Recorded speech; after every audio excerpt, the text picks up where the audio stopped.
Next topic is learning task. How the task it has been learned in an reinforcement learning we are going to see in this topic. This topic it carries for 10 marks if they ask. Let's see the explanation of the topic. In order to learn the task in an reinforcement learning, we are going to apply a method called as a Markov decision process. So Markov decision process, it is nothing but a mathematical based decision process where some of the output it is in the form of a random and some of the output it is dependent upon the trainer or the person who is designing the system. We know that in the machine learning algorithm, that is a supervised machine learning and an unsupervised machine learning cannot be applied here. So at that time, we are going to utilize a reinforcement learning by including the agent, by including the environment, state, action and reward. So these are the process that is being involved in a reinforcement learning.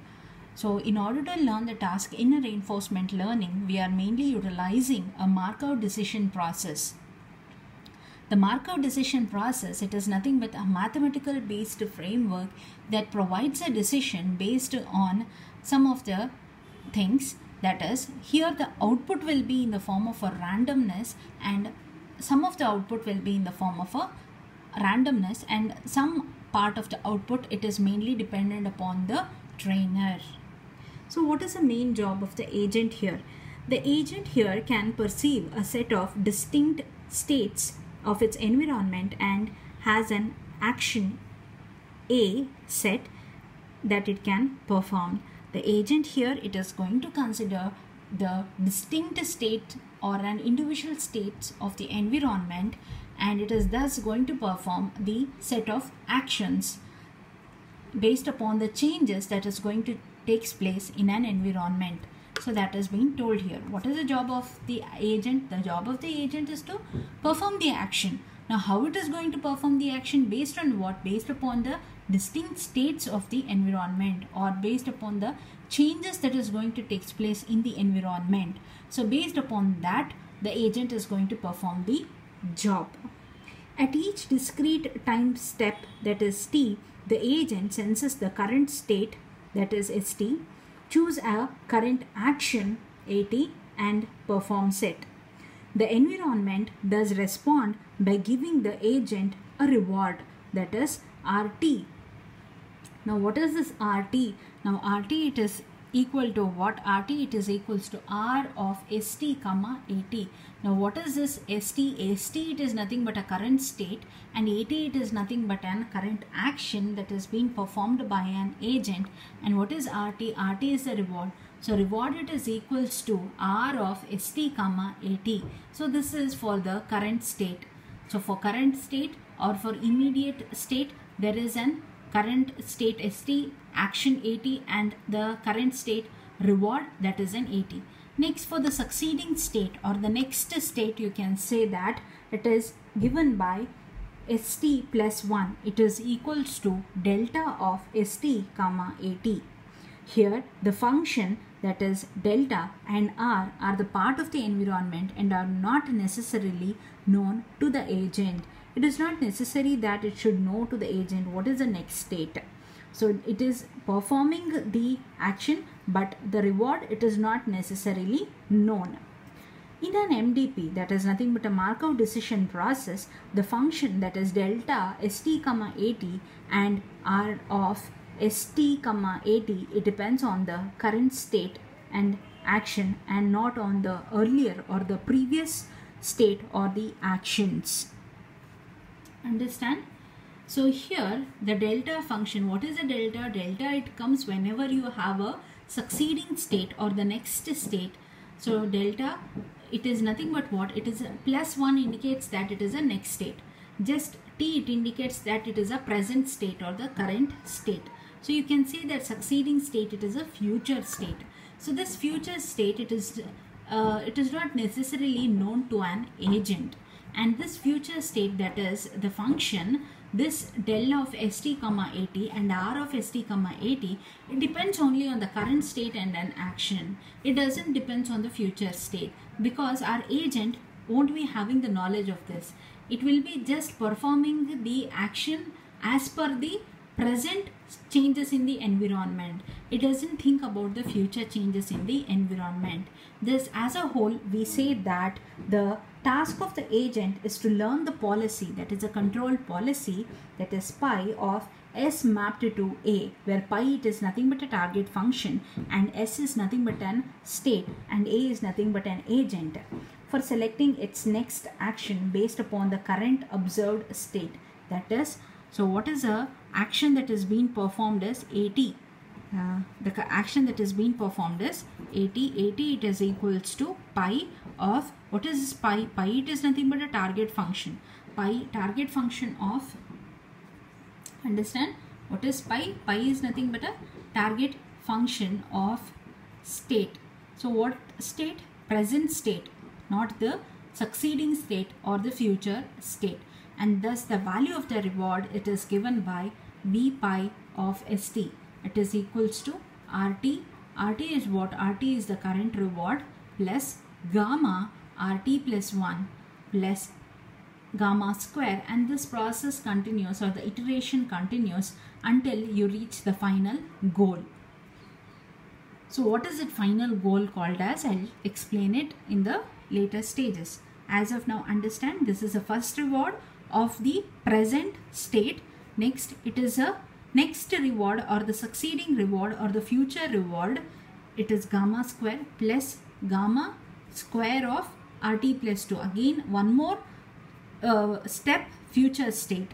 So as a whole, this process, it is a summation. I'll write it I equal to 0 to infinity gamma par I. So now what is this I indicates? I indicates the number of states here, or number of succeeding states it is going to indicate. So this is the first succeeding state, second succeeding state, meanwhile gamma cube, third succeeding state. Like this the state it keeps on continuous. So understand the value of the reward, it is given by V pi of ST, it is equals to RT plus gamma RT plus 1 plus gamma square RT plus 2, and this continues. So that's why we write it as V pi of ST, it is equals to summation of I equal to infinity gamma I RT plus 1, where the sequence of the reward RT plus 1, it is generated by beginning at the state ST and by repeatedly using the policy, that is pi, in order to select an actions that is described, which is nothing but AT, it is equals to pi t. What is AT? AT is an action, current action that is performed by the agent. AT equal to pi of ST. The same way, next action, first succeeding action or next future action, it is AT plus 1, it is equals to pi of ST plus 1. The same way, AT second succeeding action, AT plus 2, it is equals to pi of ST plus 2. So this process, it continues. Now what is this gamma called as? Gamma, it is called as a constant, and it defines or determines the relative value of delayed reward versus the immediate reward. What is the delayed reward? Delayed reward, it is nothing but AT plus 1. What is an immediate reward? It is RT. Understand, delayed reward, it is RT plus 1 and immediate reward is RT. So that is written here. This is an immediate reward and RT plus 1, it is a delayed reward. So it helps to give the relative differences or relative value of delayed reward and immediate reward. Now what is this gamma called as? Gamma, it is called as a discounted cumulative reward, or it is also called as a discount factor. It is called as a discounted cumulative reward. The value of it, if gamma it is equals to 0, then it means as a current reward or an immediate reward. That is this. Gamma value is 0 here, correct? So it is nothing but what? Immediate reward, that is RT. Next, if gamma equal to 1, then it is a future reward, that is RT plus 1. And if it is in between 0 to 1, then it is a learning rate. Now you have two types of rewards. One is a finite horizon reward and next is an infinite horizon reward. So this finite horizon reward, it is nothing but summation of I equal to 0 to h RT plus I. So that is, understand what is v pi of st. V pi of st, it is nothing but the value of the reward. So what is this value of the reward? It is explained in the previous video. So we know that reward, you have a positive reward and a negative reward. So what is meant by reward is also explained in the previous video. Go through that. Now the value of the reward, if I write it as a plus 100, correct, then 100 it is a value of the reward, and plus it is a positive reward. So v pi of st, it is equals to, I is equals to 0 to h rt plus 1. So you have up to h values. So up to h values. That's why we call it as an finite horizon reward. If it is up to infinite, then it is called as an infinite horizon reward. Now the average of the finite horizon reward, it is given by v pi of st, it is equals to limit of h tends to infinity 1 by h summation of I equal to 0 to h rt plus I. H, it is a finite number. It can be, h value can be anything, that is from 1 to any natural number. So now we require a, so next is, we always try to increase the reward value, correct? Suppose if you have a reward, it is equals to plus 100 and a reward it is equals to plus 200. So what you say it, I'll say an example that I have won the game, I'm playing some game and I have won that game with an plus 100 points. And my friend, he was also playing and he got plus 200 points. So who has won the game? Plus 200 has won the game. So what is the meaning of it? Always the agent tries to maximize the value of the reward. So always the agent, it tries to maximize the value of that reward, and that is by altering what? By altering the control policy. So what is our control policy? Our control policy was pi, that is s mapped to a, correct? This was our control policy where pi, it is a target function and s is a state and a is an action. Now agent is going to follow this. Agent is going to follow this control policy. Means agent is, in order to get a particular target concept, the agent is going to change the state depending upon the environment and thus perform the action in order to reach the target.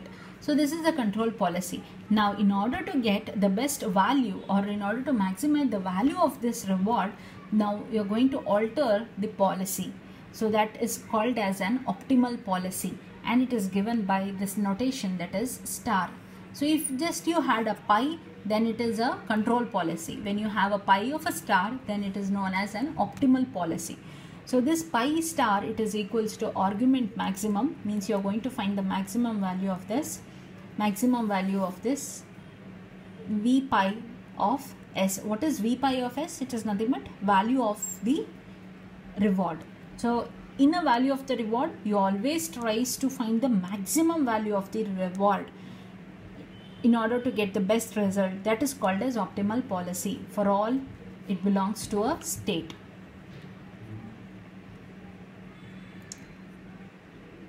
Now this the value function of, that is v pi, see, understand, now the value function, it is denoted by v pi star of s. So initially what you had, you just had v pi of s. Now you had v pi star of s. So why this is called as a v pi star of s? Because you are trying to find the maximum value of the reward, and it is called as an optimal policy. So it is called as v pi star of s. Now this v pi star of s of such an optimal policy, it is, I can write it as v star of s dot v star of s. And this is going to give the maximum discounted cumulative reward that an agent can obtain starting from the state s. So if you multiply, that is 2 v star of s into 2 v star of s, you are going to get a maximum discounted cumulative reward for the current state, or for the starting from the state yes. So this we are going to illustrate it by considering an example. So the example here we are going to consider is a simple grid world example. grid world environment we are going to consider. So here you have a 6 possible states. States in the sense, understand, it is a state, it is nothing but a situation. Suppose if I consider the example of an autonomous car. I gave an example of an autonomous car in the previous video. That is, the car is moving on the road. Road becomes the environment. Now what type of a road? The road can have an humps, there will be a deviations. Now there will be a traffic signal. Now if there is a change of the traffic signal, correct? Now what is that? Suppose it was initially in the red state and it has changed to green state. That is called as the state. Okay, or the location for the agent. So let's illustrate this grid world example. So this is the grid world example. So you can see here how many boxes you have. It is nothing but 6 boxes you have. Means what? You have a 6 states. So the illustration of this example, it is explained in the next video, and you have to refer that video also and write the explanation from that video also. The video continues. So I'll just quickly revise it off what all you studied in this video. So how you're going to learn a task in a reinforcement learning? You're going to learn the task in a reinforcement learning based upon the Markov decision process. So now what is this Markov decision process is? It is a mathematical based decision process where some of its input is random and some of the outputs are random and some of the output is based upon the trainer. Now what is the job of an agent? The job of the agent is to perform the set of actions based upon the distant state of the environment. Now here you are going to consider the discrete time step t. For each of the time step or for each of the changes in the time, you are going to perform certain action, and accordingly you will say that you have a current state and you have a succeeding state. The current state, it is nothing but ST and AT. ST is the current state, AT is the action. The reward of the current state, it is given by RT, it is equals to R of this value. Now succeeding state, it is +1. So and it is denoted by a delta function. So whereas this delta function and R of this, it depends only on the current state and current action, and the agent doesn't have the knowledge of the succeeding state or the future state. Now the task of the agent is to learn the policy. This is our control policy, and to perform the output or the task, and it is given by AT, it is equals to pi of ST, where pi is known as a target function. Now correspondingly you are going to get the reward. Now the value of the reward is very much important. I gave an example, that is winning with a +100 points and winning with +200 points. That is the value of the reward. +200 is more when compared to +100, correct? So the value of the reward is much important. So it is given by equation, that is V pi of ST RT plus gamma RT plus 1. So if I write it as, it becomes V pi of ST, it is equals to summation of I equal to 0 to infinity. Gamma of I indicates the number of states you are going to have it. So this is the first succeeding state, second succeeding, third succeeding states, and so on. So gamma here, it is a constant and it is called as a discounted cumulative reward. It is equals to 0 for the current reward, and it is equals to 1 for the future reward, and if it is in between 0 and 1, it is a learning rate. So this is called a finite horizon reward because there is no infinity here. Only fixed number of states you are going to consider. That is called as a finite infinite reward. If you have an infinite number of states, then it is called as an infinite horizon reward. The average of finite horizon reward, it is given by this, where H value can be any natural number that indicates the finite horizon reward. Now the main agenda here, it is to increase the value of the reward. How to increase the value of the reward? By altering the policy, that is a control policy, and that is called as optimal policy. So what is the optimal policy is Y star. The star indicates that it is an optimal policy. Here we are going to find out the maximum value of the reward. So if I perform V of S dot of V star of S, then we are going to get the maximum cumulative reward. Now this is illustrated with an example. So here we are going to consider the 6 possible states. I'll illustrate this example in the next video.